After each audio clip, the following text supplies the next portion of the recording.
Hi, my name is Dante Puleio, Artistic Director of the Limón Dance Company. I danced for the Limón Company starting in 2000. I retired in 2015. I took some time off in the middle to do some film and musical theater. When I retired, I went and got my master's degree at University of California, Irvine. And then I taught at Troy University in Troy, Alabama, then at University in Florida in Gainesville. And then in March of 2020, I took the helm of the Limón Dance Company as artistic director. So the mission of the dance company is really to perpetuate the legacy of José Limón and the work that he created. We also have an institute that develops artists inside of this world, inside of this technique. And we also commission new works to create art that complements, is in conversation with, and furthers the story of José Limón. José Limón was born in Culiacan, Mexico in 1908. His family immigrated to the United States a couple years after that, when he was about 8 years old. The country was undergoing a great deal of class revolution. He experienced a great deal of violence at a young age. So in order to find safety, his family came to America. He grew up in Southern California, and then he moved to New York in his early 20s, thinking he was going to be a painter. Then he went to an exhibition of El Greco and said, oh, everything that he had hoped to paint had already been painted. So he spent sort of like this aimless year, sort of distraught, he talks about in his memoirs, and then he went to a dance concert. And then he realized, this is what I was meant to be doing. From there, he was introduced to Doris Humphrey and Charles Weidman. Through working with them, he became known as the greatest dancer of his time. He also started choreographing, which is Danzas Mexicanas, one of his first ventures. That really kind of established him as an artist that had a choreographic voice and knew how to shape space and tell a story. And then from there, he started developing his work. He started a company. And 75 years or 77 years later now, here we are celebrating José Limón and the Limón Dance Company. Awesome. I'm glad he didn't think that all the dances have been made too. Thank goodness. Thank goodness. I'm curious to hear, like what the impact of his work has been, in kind of the dance community and the world at large. Mm-hmm. So part of José Limon's relationship with Doris Humphrey was they were really investigating a new way of speaking, a new way of presenting dance, a new way of talking about art, a new way of just exploring the body's relationship to gravity, really. Up to that point in America, we had a lot of Eurocentric influence in terms of concert dance, so a lot of ballet focus.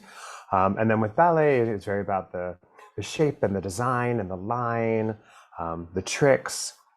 The stories were really about ghosts and fairies and this other world that I love 100%. There's space for it in the dance world.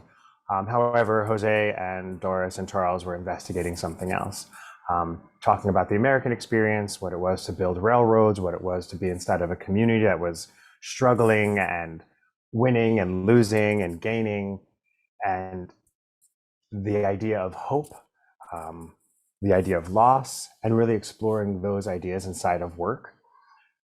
So Doris Humphrey started to build her repertory with Jose, and then Jose started to build his own as Doris Humphrey as his mentor when he started his company. And the work really talked about the human condition, what it was to be alive, what it was to be a person going through what they were going through in this world today. And so in relationship to that, how that revealed itself in the body was what falls recovers and what recovers falls again. So this idea of rebound. So if we're just looking at the human body and we have the arm out to the side and we just drop it, and then we drop it and then it recovers, and you have this idea of fall and recover.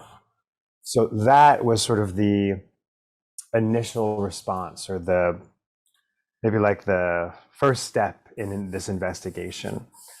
Doris Humphrey talks about this, her initial investigations, and she's like, well, what does the body do naturally? If you do nothing, you fall.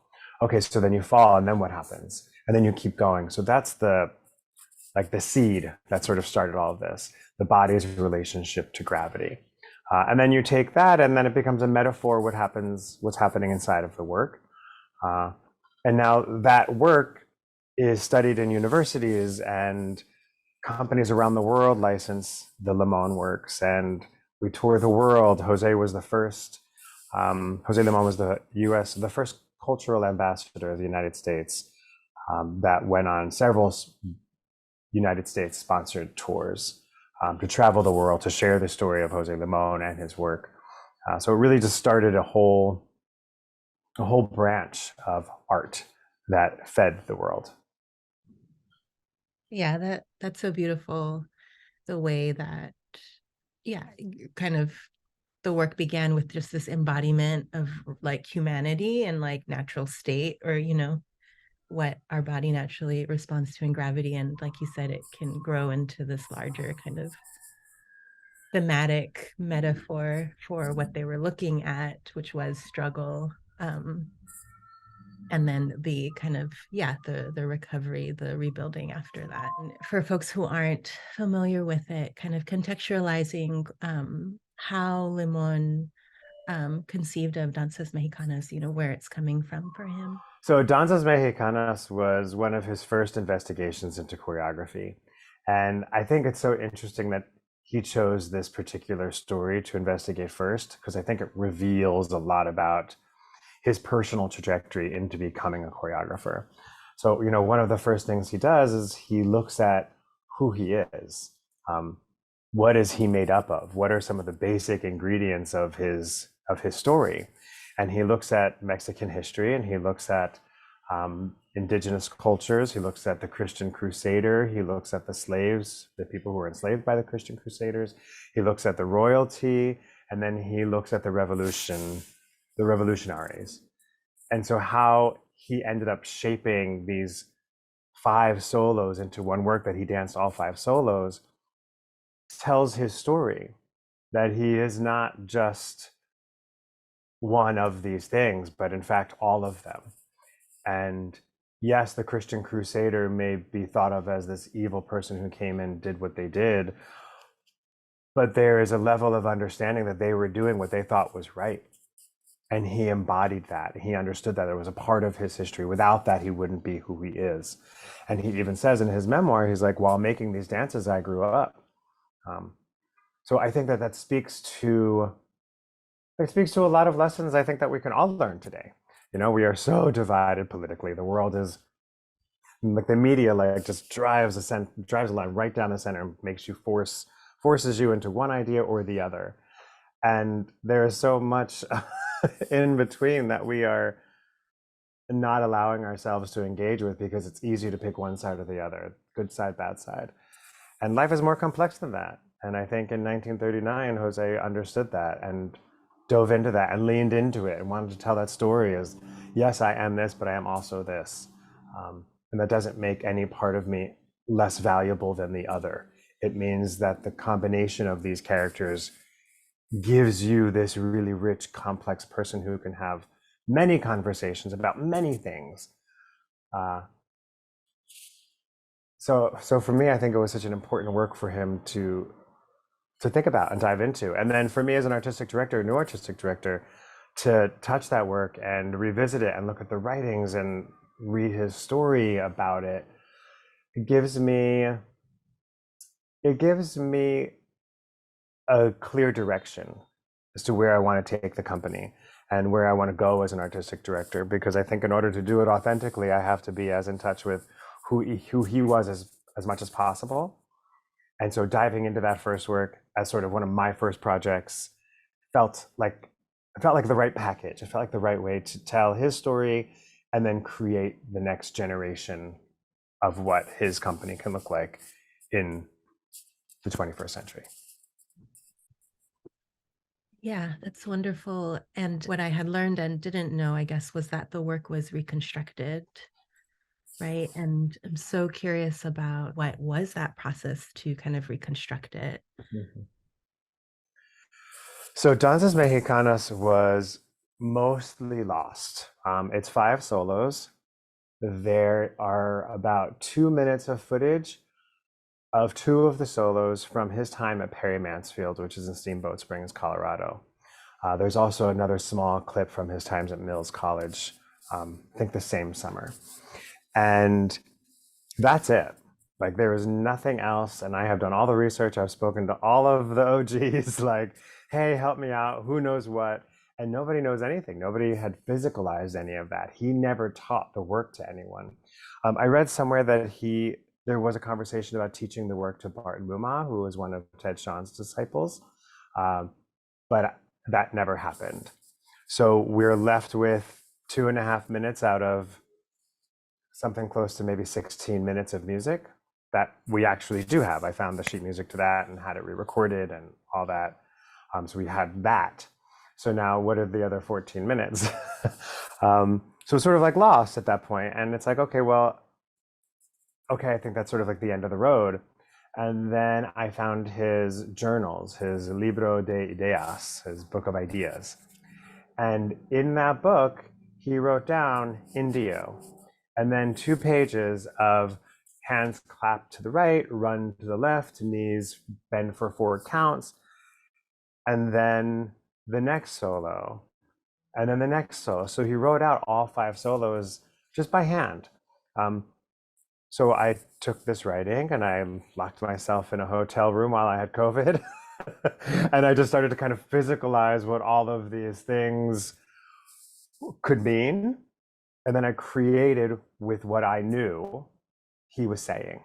I created these solos, reimagined from his writings. There were really cool moments where I was reading and then I was able to watch the video and go, oh my gosh, that's exactly what this part is. So I was able to kind of line that up, which was great.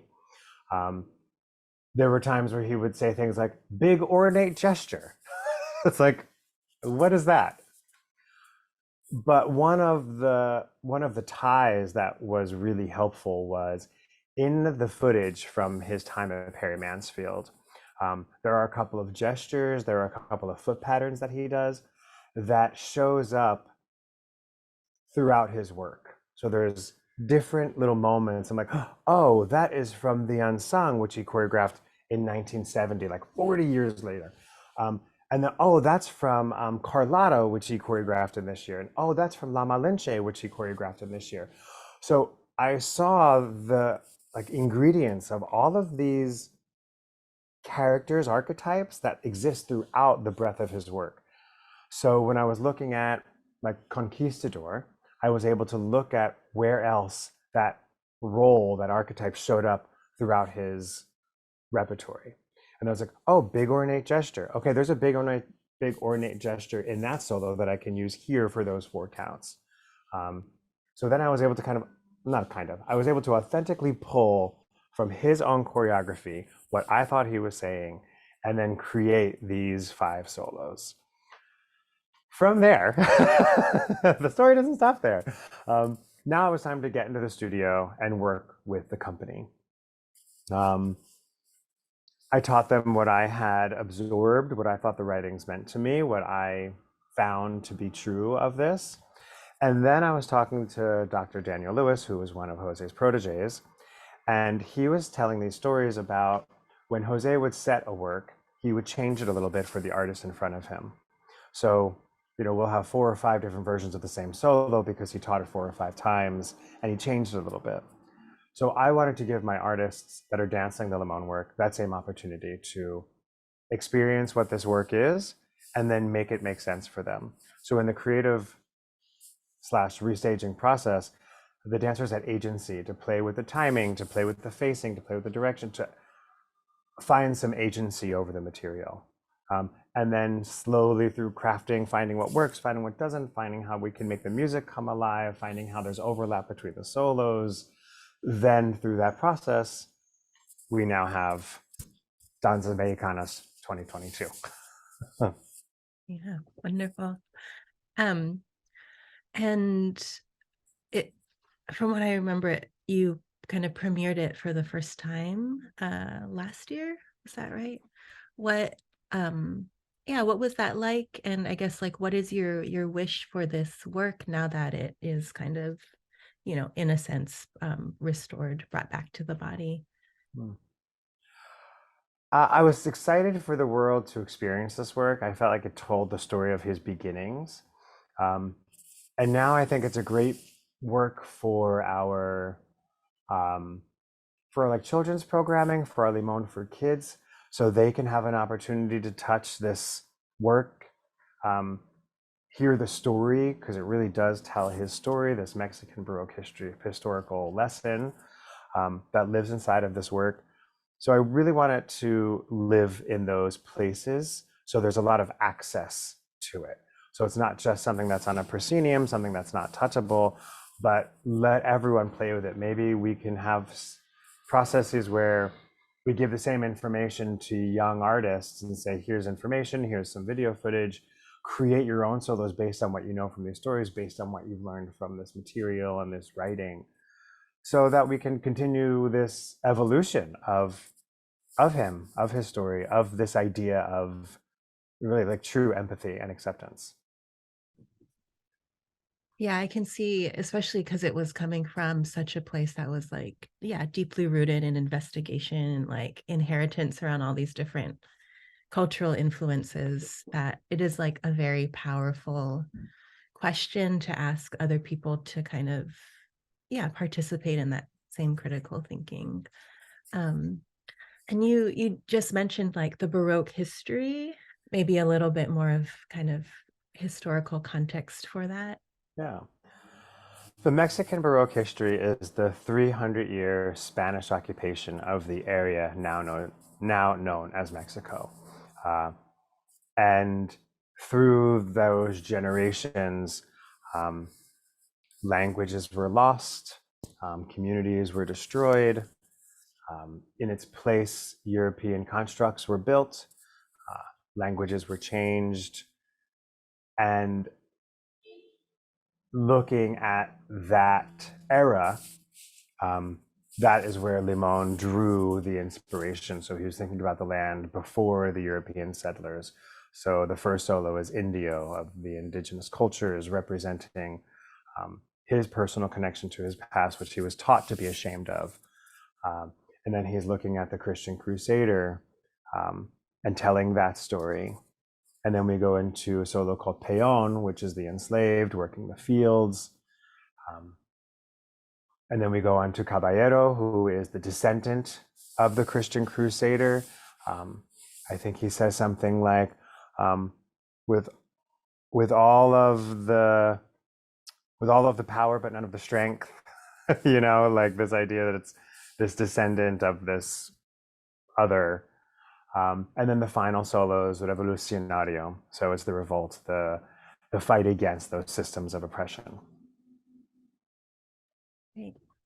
And Dana mentioned that for kind of bringing this to the West Coast, that we're doing two of those solos. If you could, pinpoint what those are. And I believe she had mentioned that this is kind of the first time it'll be shown on the West Coast. Is that correct? Correct. Yeah, it'll be making its West Coast premiere this summer. Mm-hmm. So MJ Edwards will be doing the solo of Indio and Peon. Uh, each solo finishes where the other one picks up, or picks up where the other one finishes. So it was really easy to have this opportunity where they're combining two of the solos. So they start off in this world of exploration, finding the space, finding the ground, finding themselves in the space, and then in the full work, then the Christian Crusader comes in and starts telling their story, and then you see Indio slowly go away. In this particular excerpt, we'll see the story of Indio culminate where they finish, and then you'll see Peon rise from that moment and then tell their story, which is, the essence of the fight before Revolucionario, like not knowing how to fight but wanting to fight, being too exhausted, being too pressed or pushed to have that power to fight back, but seeing the strength inside of that character is and takes to be that person, so that when Revolucionario comes at the end, it makes that full circle. Was there anything like that surprised you, that like stood out, that you like learned about him or his process that you didn't know before?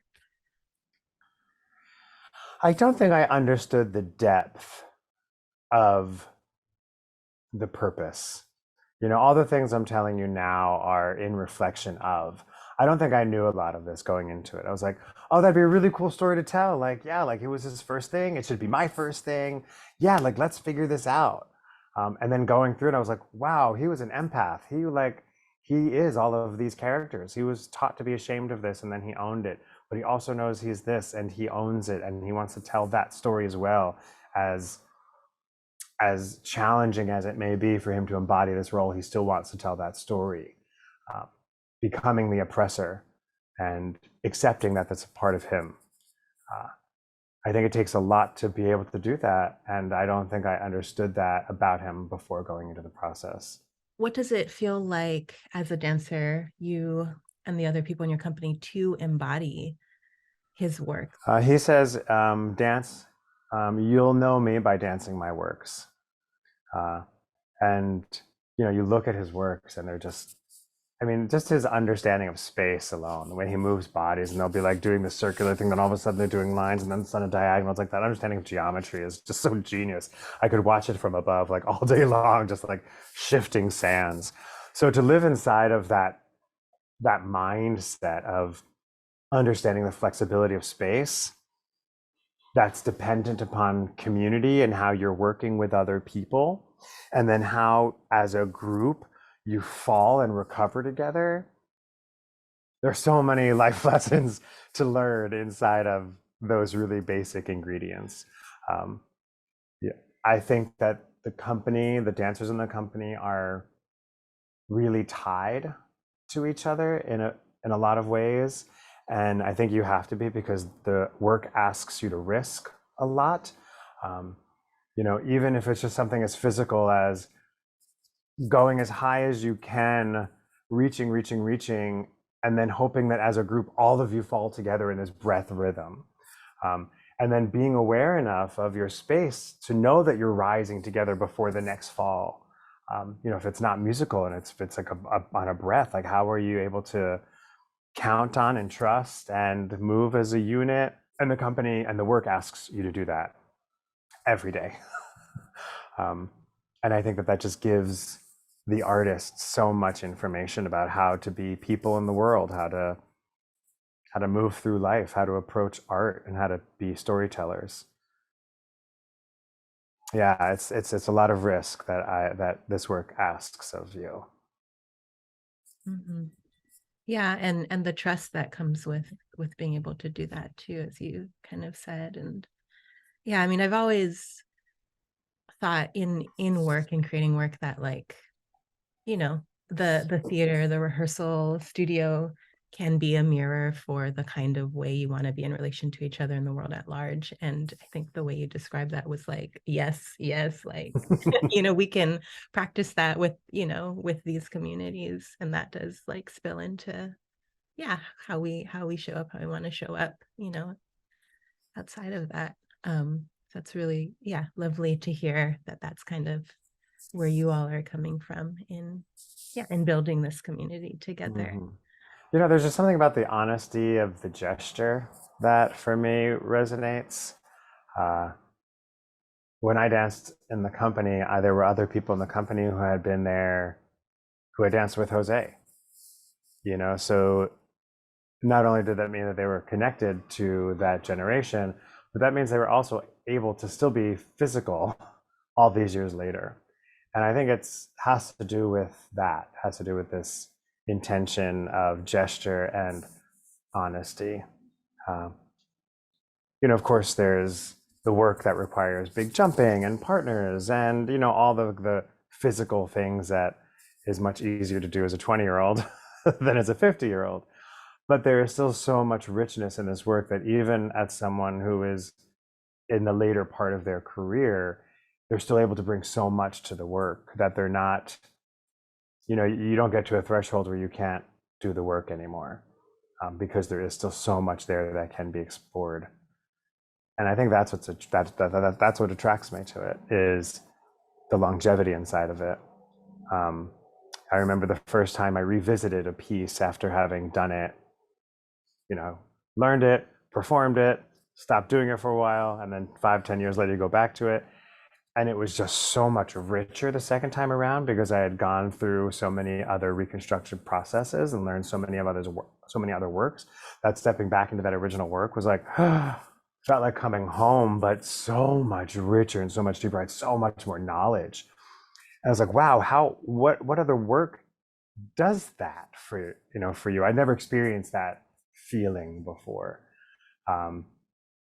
Going back into a piece like the Maurice Pavon, like even now, like going back into it, I'm like, oh, that's what that meant. And oh my gosh, that's how that step resonates. And that's where that is related to. And just, it continues to like make these little sparks and things like continue to connect and collide and explode. And I'm like, and it's just, and never ending. Like I continue to find another level of depth, whether I'm teaching it, whether I'm reconstructing a work, or performing, whatever aspect of it, there's just always more. And that to me feels like, yeah, let's keep going. Like, let's keep going. It's still feeding me. It's still feeding people.